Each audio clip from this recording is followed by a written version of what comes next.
Assalamualaikum warahmatullahi wabarakatuh. Saya Khairunisa binti Azmin dan ahli kumpulan Nur Fatin Syuhada binti Zamir dan Wan Sofia Fazana binti Razadi akan membentangkan tentang tajuk puasa. Puasa bermaksud menahan diri daripada makan dan minum serta perkara yang membatalkannya bermula dari terbit fajar sehingga terbenam matahari. Rukun puasa ada dua, iaitu yang pertama niat, yang kedua menahan diri daripada perkara yang membatalkan puasa. Syarat-syarat puasa iaitu syarat-syarat wajib puasa yang pertama, seorang itu Islam, yang kedua seseorang itu baligh dan berakal, dan yang ketiga seseorang itu berkemampuan berpuasa secara zahir dan syarak. Syarat-syarat sah puasa, yang pertama, seseorang itu mestilah Islam. Yang kedua, seseorang itu mestilah berakal, iaitu memayis. Dan yang ketiga, seseorang itu tidak mempunyai keuzuran yang menghalangnya daripada berpuasa. Perkara yang membatalkan puasa. Pertama, memasukkan sesuatu ke dalam rongga dengan sengaja dan tidak ada beza sama ada yang boleh dimakan atau tidak, termasuk rokok. Ijma' ulama' mengatakan terbatal puasa dengan makan dan minum. Suntikan melalui kemaluan atau dubur adalah membatalkan puasa, manakala suntikan melalui kulit pula, ulama' dalam mazhab Syafi'i berselisih pendapat. Menurut pendapat Dr. Yusuf Al-Qaradawi, ia tidak membatalkan puasa. Puasa adalah terbatal dengan memasukkan sesuatu ke dalam telinga dengan sengaja. Batal puasa juga dengan memasukkan jari atau sebagainya ke dalam dubur atau faraj. Kesemua perkara tadi, jika dilakukan dengan tidak sengaja, tersilap atau terlupa, maka tidak membatalkan puasa. Kedua, muntah dengan sengaja. Seperti memasukkan jari ke dalam mulut adalah membatalkan puasa dan wajib diganti. Bagi muntah yang tidak sengaja atau menjadi kebiasaannya muntah, maka itu tidak membatalkan puasa. Yang ketiga, bersetubuh dengan sengaja. Haram bersetubuh bagi orang yang berpuasa pada siang hari dan ia membatalkan puasa, tidak kira sama ada dia dilakukan di faraj atau dubur. Suami dan isteri yang melakukan jima', maka wajib ke atas kedua-duanya mengkodokkan semula puasa mereka yang terbatal. Jima' adalah bermaksud bersetubuh. Kafarah, denda, hanya wajib ke atas lelaki suami dan tidak wajib ke atas perempuan. Yang keempat, mengeluarkan air mani dengan sengaja sama ada kerana bercumbuan atau memeluk isteri atau dengan tangan, maka ia membatalkan puasa dan wajib diganti. Sekiranya air mani itu keluar kerana mimpi atau berangan-angan, maka tidaklah membatalkan puasa. Yang kelima, hilang akal atau gila. Seseorang yang gila ataupun hilang akal sepanjang hari, dia tidak sedar walaupun satu saat, maka batal puasanya. Yang keenam adalah murtad. Ulama' bersepakat bahawa sesiapa yang murtad, maka batallah puasanya dan wajib qada hari yang dia murtad, sekiranya dia kembali memeluk Islam. Yang ketujuh, keluar darah haid dan nifas walaupun di penghujung waktu puasa adalah dikira membatalkan puasa dan wajib diganti. Akhirnya adalah makan dan minum dengan sengaja. Perkara ini adalah membatalkan puasa. Puasa sunat. Yang pertama, puasa Nabi Daud, iaitu puasa secara berselang-seli. Yang kedua ialah puasa 6 Syawal. Yang ketiga ialah puasa awal Zulhijjah. Yang keempat, puasa hari Arafah. Yang kelima, puasa bulan Muharram. Yang keenam, puasa Ashura, iaitu puasa Ashura ini dilakukan pada hari ke-10 dari bulan Muharram dan lebih baik jika ditambahkan pada hari ke-9. Yang ketujuh, puasa Tasu'ah. Yang ke-8, puasa Sya'ban. Yang ke-9, puasa Isnin dan Khamis. Yang ke-10, puasa Hari Putih. Dan yang ke-11, puasa bulan Rajab. Seterusnya ialah puasa-puasa makruh. Yang pertama, puasa Arafah bagi jemaah haji. Yang kedua, puasa hari Sabtu. Yang ketiga, puasa hari Jumaat. Yang keempat, puasa sepanjang tahun. Seterusnya ialah puasa-puasa haram. Yang pertama, puasa hari Syak. Yang kedua, puasa 2 hari raya. Yang ketiga, puasa tasyrik, iaitu pada 11, 12 dan 13 Zulhijjah. Yang keempat, puasa isteri tanpa izin suami. Adab-adab berpuasa. Yang pertama, bersahur dan mengakhirkan waktu sahur. Waktu bersahur ialah bermula pada pertengahan malam hingga terbit fajar, namun disunatkan mengakhirkan waktu bersahur. Yang kedua adalah mempercepatkan berbuka puasa apabila terbenamnya matahari. Yang ketiga, sunat beriktikaf sepanjang bulan Ramadan, khususnya pada 10 hari terakhir Ramadan.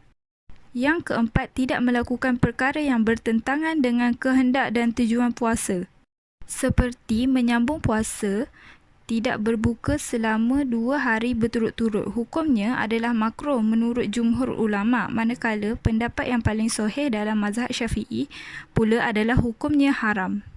Yang terakhir adalah membaca Al-Quran yang merupakan antara ibadat-ibadat yang dituntut sepanjang bulan Ramadan. Uzur yang membolehkan berbuka, iaitu yang pertama, seseorang itu sakit dan terlalu tua. Yang kedua, seseorang itu bekerja berat, dan yang ketiga, seseorang itu sedang bermusafir. Hikmah daripada berpuasa ada 4, iaitu yang pertama, seseorang itu dapat menimbulkan kasih sayang terhadap orang miskin. Yang kedua, seseorang itu dapat mengawal hawa nafsu dan bersabar daripada melakukan perkara yang tercela. Yang ketiga, puasa dapat memberi seseorang syafaat di akhirat. Dan yang ketiga, puasa juga dapat menghapuskan dosa seseorang. Seterusnya, menggantikan puasa Ramadan. Hukum qada. Menurut kesepakatan ulama', qada diwajibkan ke atas orang yang membatalkan puasa Ramadan selama sehari atau lebih kerana mempunyai keuzuran seperti sakit, melakukan perjalanan, haid dan lain-lain. Yang kedua, waktu mengganti puasa. Waktu pengqadaan puasa Ramadan adalah semenjak bulan Ramadan berakhir sehingga bulan Ramadan selanjutnya. Seseorang disunahkan menyegerakan pengqadaan puasanya. Mengqada puasa pada hari yang dilarang seperti hari raya tidak sah hukumnya. Pengqadaan puasa dilakukan sesuai dengan bilangan. Jika bulan Ramadan berjumlah 29 hari, puasa yang wajib diqada adalah sebanyak jumlah tersebut. Yang ketiga, ganti puasa berturut-turut. Majoriti ulama' sepakat bahawa mengqada puasa secara berturut hukumnya adalah sunat, akan tetapi tidak disyaratkan mengqada puasa secara tatabuk atau dengan segera. Dengan itu, pengqadaan puasa bulan Ramadan ini diserahkan kepada kehendak masing-masing. Yang keempat, ganti puasa bagi orang yang sudah meninggal dunia. Terdapat 2 keadaan. Pertama, orang yang tersebut mati sebelum berkemungkinan untuk berpuasa kerana kesempitan waktu mahupun uzur seperti sakit, perjalanan dan tidak sanggup berpuasa.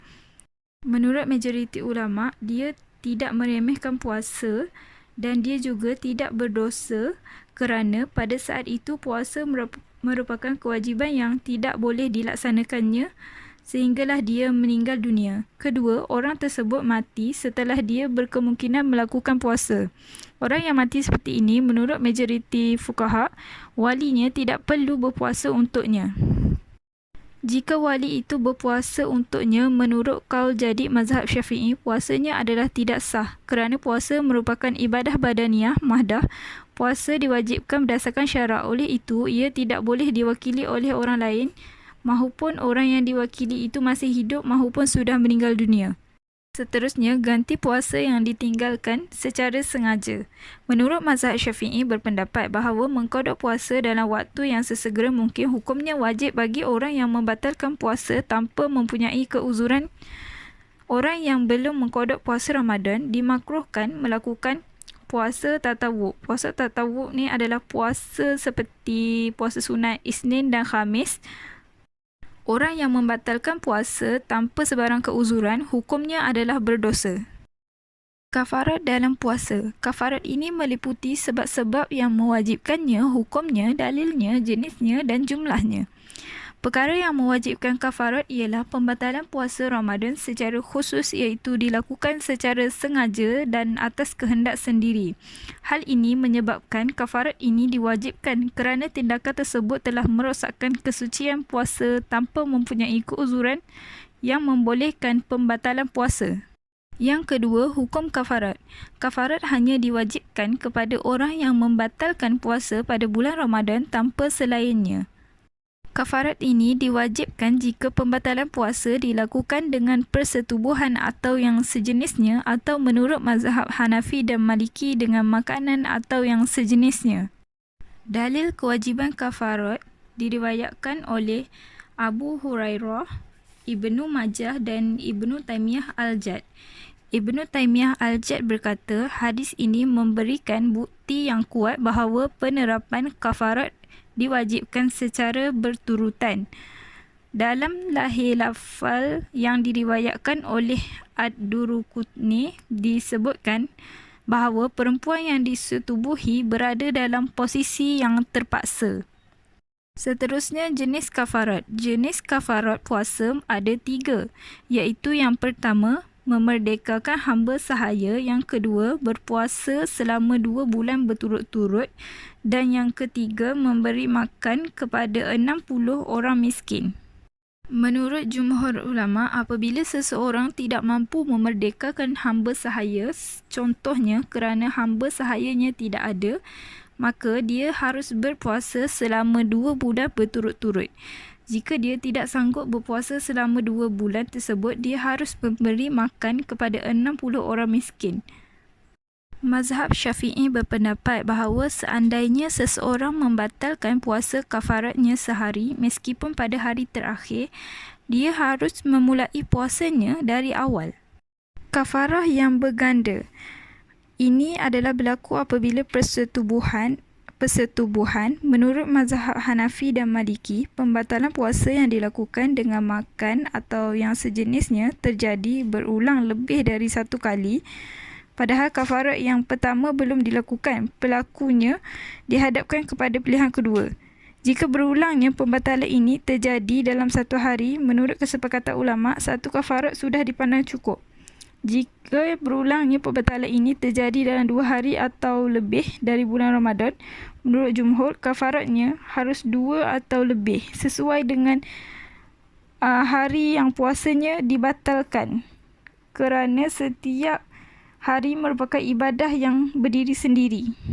Kafarat tetap menjadi tanggungan kepada orang yang melanggar kesucian puasa Ramadan meskipun orang tersebut tidak mampu melakukannya. Iktikaf. Pengertian iktikaf ialah menahan diri di dalam masjid untuk melakukan ibadah dalam bentuk yang dikhususkan. Apakah hukum beriktikaf? Kata Al-Imam An-Nawawi rahimahullah, hukum beriktikaf adalah sunnah muakkad, iaitu yang sangat dituntut. Ianya disunatkan pada keseluruhan waktu, manakala pada 10 hari terakhir bulan Ramadan, ianya lebih dituntut dengan tujuan untuk mengikut petunjuk Nabi Muhammad SAW dan mencari Lailatul Qadar. Rukun-rukun iktikaf. Iktikaf mempunyai 4 rukun. Yang pertama, mu'takif, iaitu orang yang melakukan iktikaf. Yang kedua, masjid. Iktikaf mestilah dilakukan di dalam masjid. Yang ketiga, niat. Dan yang keempat, menetap di dalam masjid. Tidak sah iktikaf melainkan seseorang itu beriktikaf di dalam masjid dalam kadar tempoh yang dinamakan sebagai menetap mengikut uruf. Hendaklah kadar tempohnya melebihi kadar tamakninah di dalam rukuk dan seumpamanya.